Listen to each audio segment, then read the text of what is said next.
start with our Bannock dough. This is the Bannock dough. What we do, this is my version. I know everybody has their own way of making Bannock, but if I'm frying it, I don't use oil. But since I'm gonna barbecue it, I'm gonna put a little bit of oil. Sometimes I use lard if I have lard, if I don't have lard, but I was taught to use oil just because it was easier to buy. So I'm going to make not a very big Bannock, so I'll use about, this is a half a cup, so I have 2, 3, 4, 5. So that would be about 4.5 cups of flour. And this is Robin Hood flour. We were all in a health pick one time, and everybody was using the brand or whatever. But if you're gonna have Bannock, use the good flour. Use white. Use the bleached one. It's the one that tastes the best. So I put about 2 heaping scoops of, well, maybe I'll put 2.5.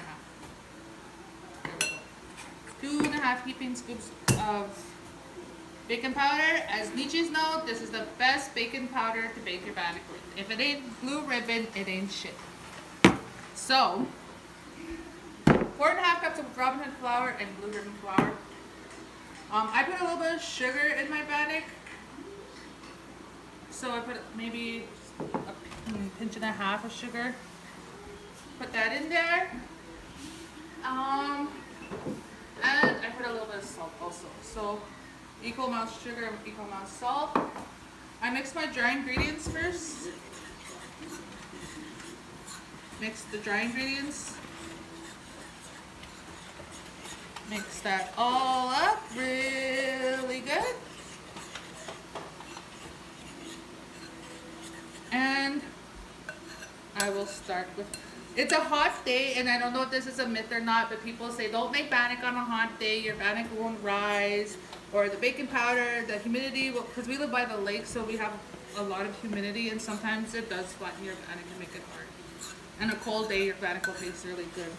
And I was told too, that if you're not in a mood to make Bannock, don't make Bannock. Your Bannock will never turn out. So it all depends on the mood you're in.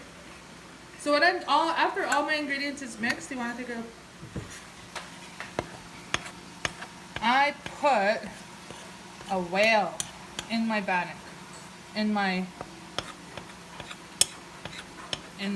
bowl. Native people don't measure. We're like the worst measurers ever. So I'm just gonna get a cup, about so, and use hot water. I like to use hot water. People say it kills their dough, but I just like the way I don't know, it just works better. So I'm going to fill about 3/4 of the way of hot water.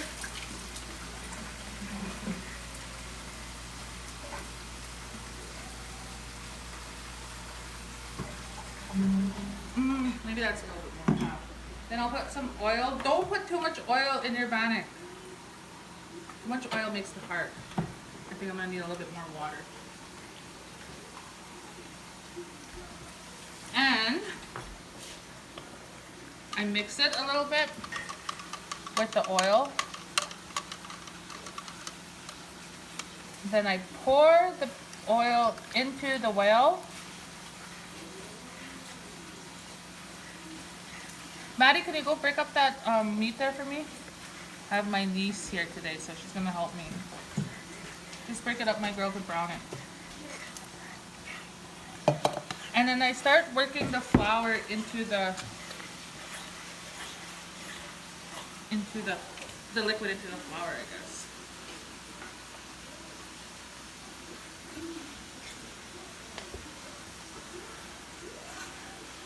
Everyone says you can feel the dough.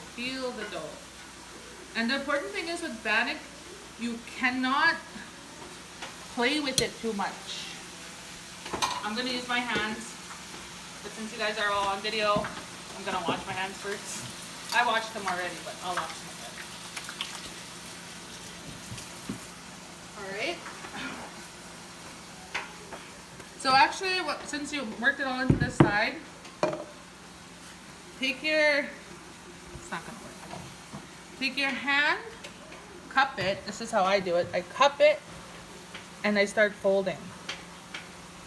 Oh, I might have put a little bit too much liquid in there. You'll feel it if it's too wet or too dry. Oh, that's good now.